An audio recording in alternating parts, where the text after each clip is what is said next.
Hello बच्चों, स्वागत है आपका। आज हम आपके लिए लेके आए हैं कक्षा 11वीं अर्धवार्षिक परीक्षा 2024 का सॉल्यूशन।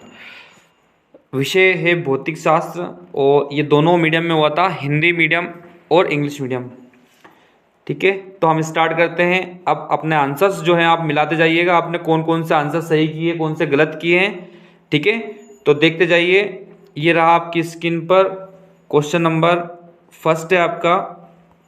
ये निर्देश दे रखे हैं आपको और सबसे पहले आ जाता है आपका प्रश्न नंबर 1, सही विकल्प का चयन कीजिए। तो देखते जाइए, पहला है निम्नलिखित में से कौन सी मूल राशि है। आपको बताना मूल राशि कौन सी है। तो आप देखोगे यहाँ पे ऊष्मा दे रखा है, भार, आवेश व विद्युत धारा। तो आप राइट आंसर लगा देंगे, विद्युत धारा जो है एक मूल राशि है। सेकंड है 1 मीटर सेकेंड इनवर्स प्रारंभिक वेग तथा 2 मीटर सेकेंड इनवर्स त्वरित पिंड का 3 सेकेंड पश्चात वेग होगा। तो आपको यहाँ पे वेग फाइंड करना है। तो वेग फाइंड करने के लिए आप फॉर्मूला लगा देना v बराबर u प्लस एटी। v बराबर u प्लस एटी आप लगा दोगे तो आपका आंसर यहाँ पे जाएगा 7 मीटर सेकेंड इनवर्स। इसके बाद देखिए नेक्स्ट क्वेश्चन जो है वो है आपका क्वेश्चन नंबर 3। निम्नलिखित में अदिश राशि है। अदिश राशि कौन सी है। तो यहाँ पे देखिए, आप अगर देखोगे तो प्रतिबल दे रखा है, भार दे रखा है, क्षेत्रफल दे रखा है, कोणीय संवेग। तो प्रतिबल जो है वो एक अदिश राशि है। प्रतिबल क्या है, अदिश राशि है। नेक्स्ट हम चलते हैं अगले क्वेश्चन पे। क्वेश्चन नंबर 4 है, सीधी सड़क पर गतिशील किसी गाड़ी पर कोई नेट बाह्य बल कार्यरत नहीं है, इसके लिए निम्नलिखित में से कौन सा कथन सत्य है। तो 4 ऑप्शन आपको दे रखे हैं, तो इसका आंसर आप देख लीजिएगा। गाड़ी का वेग धीरे धीरे कम होता जाएगा, गाड़ी का वेग लगातार बढ़ता जाएगा, गाड़ी का वेग एक समान बना रहेगा, गाड़ी का वेग शून्य हो जाएगा। तो आप लगाएंगे गाड़ी का वेग एक समान बना रहेगा। थर्ड वाला इसका राइट आंसर है, बिल्कुल सही आंसर है थर्ड वाला। 5th क्वेश्चन देखेंगे, राधा एक पटाखा जलाकर परवलयाकार मार्ग में फेंक देती है। पटाखा मार्ग के उच्चतम बिंदु पर फटकर 2 भागों में विभाजित हो जाता है। पटाखे के टुकड़ों की गति के लिए निम्नलिखित में से कौन सा कथन सत्य है। तो आप सारे आंसर पढ़ेंगे लेकिन आपको सबसे सही आंसर मिलेगा आंसर नंबर ए, पटाखे के टुकड़ों के निकाय का द्रव्यमान केंद्र पूर्ववत परवलयाकार मार्ग पर गति करता रहेगा। तो ये इसका राइट आंसर हो जाएगा। क्वेश्चन नंबर 6 आप देखोगे, ताप बढ़ने के साथ तो द्रवों की सांद्रता, ए वाला है द्रवों की सांद्रता बढ़ती है तथा गैसों की सांद्रता घटती है, बी है द्रवों की सांद्रता घटती है तथा गैसों की सांद्रता बढ़ती है। तो बिल्कुल ये राइट आंसर है बी वाला, द्रवों की सांद्रता घटती है तथा गैसों की सांद्रता बढ़ती है। इसके बाद जो है हम नेक्स्ट क्वेश्चन पे आते हैं। ये है आपके रिक्त स्थानों की पूर्ति कीजिए। रिक्त स्थानों के आंसर आपको बताने, पहला है किसी क्षण वस्तु का खाली स्थान उस क्षण स्थान समय ग्राफ की प्रवणता के बराबर होता है। तो देखिए यहाँ पे आपको प्रवणता दे रखी है, यानी कि ढाल की बात कर रहे हैं, और स्थान समय दे रखा है। तो स्थान समय के लिए आप यहाँ पे वेग यूज करेंगे। क्या यूज करेंगे, वेग। सेकंड वाला है बंदूक से दागे गई गोली का पथ होता है तो परवलयकार होता है। कैसा होता है, परवलयकार। थर्ड है घर्षण बल द्वारा बंद पथ में किया गया कार्य। तो घर्षण बल द्वारा बंद पथ में किया गया कार्य कैसा होता है। तो आप यहाँ पे आंसर लगा देंगे शून्य होता है। फोर्थ वाला है घूर्णी गति में द्रव्यमान के समतुल्य राशि है। तो घूर्णी गति में समतुल्य द्रव्यमान के समतुल्य राशि कौन सी है। तो यहाँ पे आप बताओगे घूर्णी गति में द्रव्यमान के समतुल्य राशि जड़त्व है। क्या हो जाएगा, जड़त्व। 5th क्वेश्चन है, किसी पिंड को अनंत से गुरुत्वीय क्षेत्र के किसी बिंदु तक लाने में किया गया कार्य कहलाता है। तो आप यहाँ पे लिखोगे आंसर गुरुत्वीय विभव।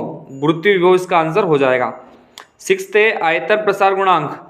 तो जो आयतन प्रसार गुणांक होता है वो होता है आपका 3 गुणा इंटू रेखीय प्रसार गुणांक। तो 3 यहाँ पे इसका आंसर हो जाएगा। अब हम चलते हैं नेक्स्ट क्वेश्चन की तरफ। ठीक है, नेक्स्ट क्वेश्चन में आप देखोगे थर्ड आपको दे रखा है यहाँ पे, सही जोड़ी मिलाकर लिखिए। सही जोड़ी मिलाकर आपको लिखनी है। अब देखिए थोड़ी सी डिफिकल्ट आपको यहाँ पे लगेगी लेकिन उतनी डिफिकल्ट भी नहीं है, फिर भी आप मिलाते जाइए। पहले ऐसे चीज़ों को मिलाइए जो आपको सरल लगे। और कभी कभी अगर आपको हिंदी में ज़्यादा समझ में नहीं आता तो आप उसका इंग्लिश वर्ड जो है वो आप देख लीजिए, थोड़ा वहाँ पे आपको सरल पड़ सकता है। है ना, ज़्यादा हिंदी अगर आपको ज़्यादा डिफ़िकल्ट वर्ड अगर आपको दे दे तो आप कभी कभी क्या कर सकते हैं, इंग्लिश वर्ड को भी देख सकते हैं। तो पहला है जली विलयन संपीड़न दे रखा है, गेज दाब दे रखा है, आयतन प्रसार गुणांक दे रखा है, विशिष्ट ऊष्माधारिता, शांता और बर्नौली। तो देखिए सबसे सरल बताता हूँ मैं, बर्नौली। तो बर्नौली को आप मिला दोगे ऊर्जा संरक्षण सिद्धांत से, यानी कि ऊर्जा संरक्षण के आगे लिख दीजिए 6 नंबर, ठीक है। शांता को आप मिलाओगे तो शांता का मात्रक दे रखा है यहाँ पे, है ना, शांता का मात्रक यहाँ पे पास्कल इंटू सेकेंड, यानी एफ वाले से आप मिला दो, शांता को मिला देंगे अपन एफ वाले से पास्कल इंटू सेकेंड। ऊष्माधारिता की बात करेंगे तो ऊष्माधारिता का भी मात्रक यहाँ पे दे रखा है, तो मात्रक वाली चीजें आप इजीली मिला लें। ऊष्माधारिता का मात्रक देखोगे आप जूल किलोग्राम इनवर्स के इनवर्स केल्विन इनवर्स, ठीक है। फिर अगला जो है आयतन प्रसार गुणांक और गेज दाब। तो देखिए गेज दाब के दो आंसर आपको देखने को मिल रहा है यहाँ पे, पी ए माइनस पी और पी माइनस पी है। तो यहाँ पे आप जो है गेज दाब का जो करेक्ट आंसर हो जाएगा P minus P A, P minus P A जो इसका करेक्ट आंसर हो जाएगा, पी माइनस पी ए क्या जाएगा इसका करेक्ट आंसर, ठीक है। तो ये P A minus P B, sorry P A minus P जो है इसको छोड़ देना है आपको, इसको छोड़ देना, बी वाले को क्या कर देना है, छोड़ देना है, ठीक है। ये किसी का भी आंसर नहीं है, इसका आंसर तो यहाँ पे हो गया। अब जली संपीड़न की जब बात करेंगे तो इसको आप मिलाइए आयतन विकृति से, जली संपीड़न को आप मिला दीजिए ऐसे घुमा के, ऐसे घुमाते हुए मिला देंगे आयतन विकृति से, ठीक है। जली संपीड़न को मिला देंगे आयतन विकृति से। तो इस तरीके से आपका पूरा क्वेश्चन जो कंप्लीट हो जाएगा आपका, है ना। आयतन प्रसार गुणांक बचा है, आयतन प्रसार गुणांक को आप के इनवर्स से मिला देंगे यहाँ पे, ठीक है। आयतन प्रसार गुणांक को मिला देंगे के इनवर्स से, तो आपको एक तो के बच जाएगा, है ना, बी वाला और ई वाला आपका सेपरेट बच जाएगा, इसमें आपको कुछ भी नहीं करना है। तो मैं आशा करता हूँ बच्चों आपको समझ में आएगा, क्योंकि जोड़ी यहाँ पे थोड़ा सा आपको जरूर इसने दिक्कत दी होगी, समस्या दी होगी। आपको आंसर मिल चुके हैं इनके, ठीक है। क्वेश्चन नंबर 4 आप देख सकते हैं यहाँ पे। अब थोड़ा सा इसको हम देख लेते हैं क्वेश्चन नंबर 4 को। यह एक वाक्य में उत्तर दीजिए, एक वाक्य में उत्तर आपको देना है। पहला है सार्वत्रिक गुरुत्वीय नितांक का मान 6.6743 गुणा 10⁻⁻11 metre cube kilogram inverse second inverse है। इस मान में सार्थक अंकों की संख्या लिखिए। सार्थक अंक बताने, तो यहाँ पे जो सार्थक अंक है इसमें आप 10 की पावर को भूल जाइए, सिर्फ ये सार्थक अंक है आपके। तो 5 इसका आंसर आ जाएगा। कितना आंसर आ जाएगा, एक वाक्य में आंसर देंगे तो 5 इसका आंसर है। कोई त्वरित गति सेकंड वाला है, परवलयाकार कब होती है, तो देखिए कोई त्वरित गति परवलयाकार कब होती है, तो उसके लिए कुछ नियम होते हैं, उनमें से कोई सा नियम आप लिख सकते हैं। देखिए एक होता है कि हमेशा जो प्रक्षेप्य कोण होता है वो 0 डिग्री से 90 डिग्री के बीच होना चाहिए, तब गति क्या रहेगी, परवलयाकार रहेगी, ठीक है। तो कोई गति परवलयाकार कब होती है, जब प्रक्षेप्य कोण 0 डिग्री से 90 डिग्री के बीच हो। और दूसरा ये है कि जो प्रारंभिक वेग है वो कम होना चाहिए, ज़्यादा भी नहीं होना चाहिए, ठीक है। प्रारंभिक वेग कम होना चाहिए, तो गति कैसी रहेगी, परवलयाकार। थर्ड है बल दे रखा है आपको और विस्थापन दे रखा है, कार्य की गणना करनी है।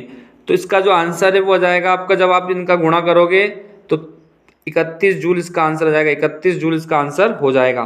क्वेश्चन नंबर 4 है वह बिंदु जिसके परितः किसी पिंड का कुल गुरुत्वीय बल आघूर्ण शून्य क्या कहलाता है, तो उसको आप बोलोगे द्रव्यमान केंद्र। इसका सटीक आंसर हो जाएगा द्रव्यमान केंद्र। द्रव्यमान के परितः जो होता है गुरुत्वीय बल आघूर्ण शून्यता।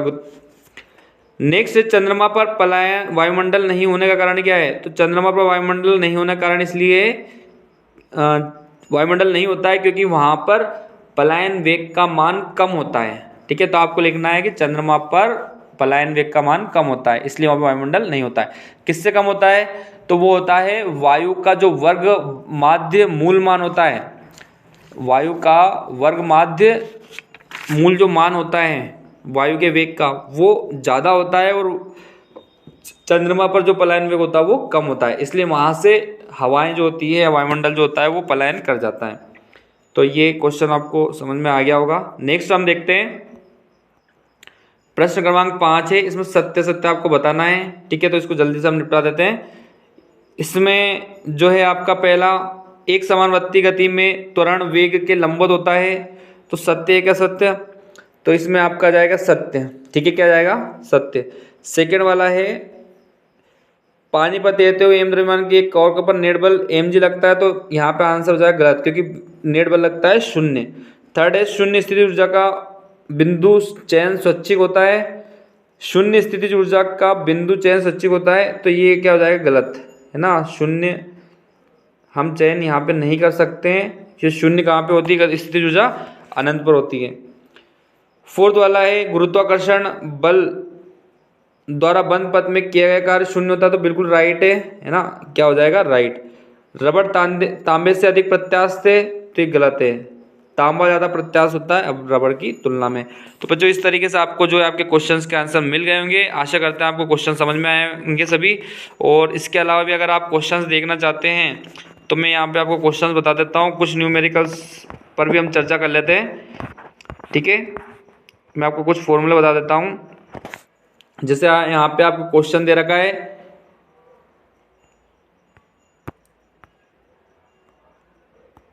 यहाँ पे आपको क्वेश्चन जो है वो दे रखा है, एक सेकेंड,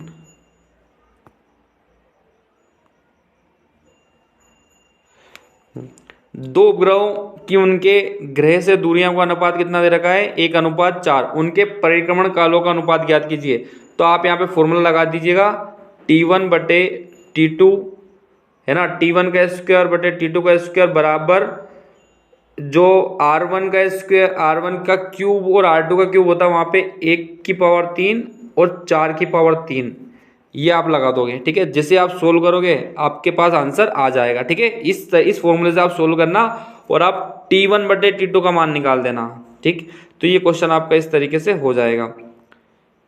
अब इसके बाद जो है नेक्स्ट हम देखते हैं अगला क्वेश्चन, इसी का तो वाला है, किसी ग्रह का व्यास एवं द्रव्यमान पृथ्वी के संगत राशियों का 3 गुना है। इस ग्रह का गुरुत्वाकर्षण पृथ्वी गुरुत्वाकर्षण का कितना होगा। तो आप यहाँ पे एक फॉर्मूला अप्लाई करेंगे। पृथ्वी के लिए गुरुत्वाकर्षण ले लेंगे, G बराबर Gm/r²। ये वाला फॉर्मूला आप लगा दीजिए, व्यास को आधा करके वैल्यू आपको रखनी है। और एक आप ले लीजिएगा G' बराबर Gm/r², ठीक है।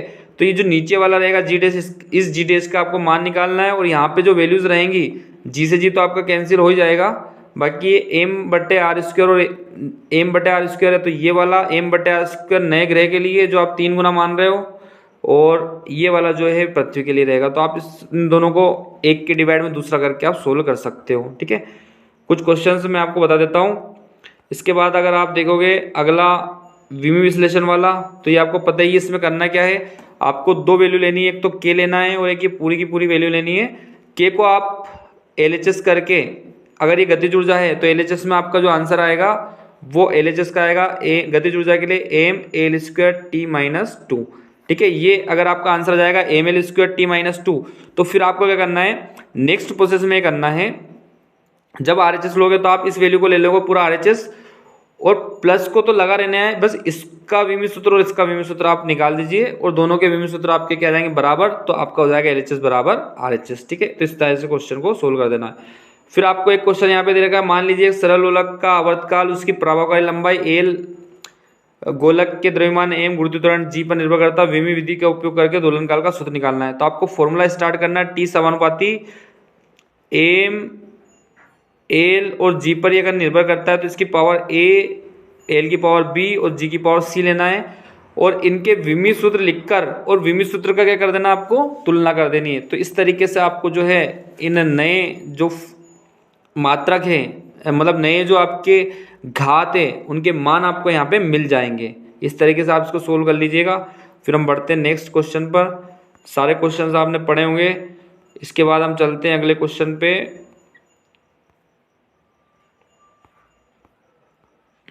हाँ, यहाँ पे फिर एक क्वेश्चन आपको मिल गया है। देखिए, कोई साइकिल सवार ब्रेक लगाकर फिसलता हो 10 मीटर दूर जाके गिरता है। तो आपको विस्थापन दे रखा है कितना, 10 मीटर, ठीक है। उसके बाद आपको इस प्रक्रिया की अवधि में सड़क द्वारा साइकिल पर लगाया गया बल कितना, 200 न्यूटन। तो यहाँ पे बल कितना है, 200 न्यूटन। 200 न्यूटन यहाँ पे बल दे रखा है आपको, ओके। यहाँ पे सड़क द्वारा साइकिल पर किए गए कार्य की गणना करनी है, तो डायरेक्ट फॉर्मूला लगा दो, W बराबर F/s, ठीक है। कार्य बराबर बल गुणित विस्थापन से बहुत इजीली ये सोल्व हो जाएगा, ठीक है। नेक्स्ट आप देखिएगा, नेक्स्ट हमको यहाँ पे देखना है, हाँ ये क्वेश्चन जो है आपको थोड़ा सा देखिए इसको। किसी भवन के भूतल पर लगा पंप 30 मीटर क्यूब पानी की टंकी को 15 मिनट में भर देता है, और 40 मीटर ऊपर पंप द्वारा शक्ति का फॉर्मूला आपको निकालना। तो देखिए आप फॉर्मूला तो यहाँ पे जो यूज़ करोगे, सबसे पहले तो आपको क्या करना पड़ेगा, P बराबर कार्य बटे लगाना है आपको, कार्य बटे समय, ठीक है। शक्ति का सूत्र होता है किया गया कार्य बटे समय। तो कार्य को आप फिर लिख दीजिए mgh, क्या लिख दीजिए mgh बटे t। तो ये फॉर्मूला आप लगाओगे P बराबर mgh बटे t। ओके, फिर आपको यहाँ पे जरूरत पड़ेगी m की। तो m निकालने के लिए आपको यहाँ पे जो है ये 30 मीटर क्यूब दे रखा है। m हो जाएगा m बराबर द्रव्यमान बराबर घनत्व इंटू आयतन, घनत्व इंटू आयतन। तो घनत्व हो जाएगा आपका जो होता है, आयतन हो जाएगा आपका 30 और घनत्व हो जाएगा 10 की घात 3। पानी का जो घनत्व होता है 10 की घात 3 किलोग्राम प्रति मीटर क्यूब। तो ये आपको मिल गई एम की वैल्यू, ठीक है। फिर आप फॉर्मूले पे आएंगे, एम की वैल्यू रख देंगे 30 गुणा 10 की घात 3, जी की वैल्यू आप 9.8 रख दीजिए, या आप इजी सोल्व करने के लिए 10 रख सकते हो। एच आपको दे रखा है 40 मीटर, टी आपको रखना है यहाँ पे 15 मिनट दे रखा है, तो 15 को आप कन्वर्ट कर लीजिए 60 का गुणा करके, और आपका आंसर जो है वो इजीली आ जाएगा, ठीक है। तो ये न्यूमेरिकल्स थे जिनको मैंने आपको अपने हिसाब से जितना इजी हो सकता है कम टाइम में बता दिया। तो मैं आशा करता हूँ बच्चों आपको वीडियो समझ में आया होगा, और हम मिलते हैं अब नेक्स्ट वीडियो में। तब तक के लिए जय हिंद, जय भारत।